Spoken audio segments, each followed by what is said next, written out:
প্রথমেই বলবো যে মানুষ মারা গেছেন বা এটা আসলে তার জন্য আমি সবসময় দোয়া চাইবো যে আল্লাহ পাক সৃষ্টিকর্তা যেন অবশ্যই তাকে বেহেশতে নসিব করে, এই দুনিয়ার যত কিছু ভুল ত্রুটি আছে ওনার জন্য মাফ করে দেয়।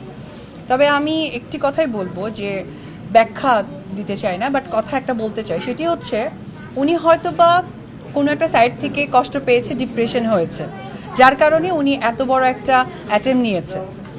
তো উনি তো স্ট্যাবলিশড একজন মানুষ ছিলেন, উনি লাইফে অনেক কিছু দেখেছেন, বিয়ে করেছেন, সংসার হয়েছে, বাচ্চা হয়েছে। তো ওনার দায়িত্ব বা দায়বদ্ধতার আনন্দ বা সব কিছু কিন্তু উনি একটা সময় পার করে দিয়েছে। কিন্তু ওনার যে ছোট বাচ্চাটা আছে সে তো পৃথিবীর আলো বাতাস আগুন পানি মানুষ ভালো মন্দ দেখেনি।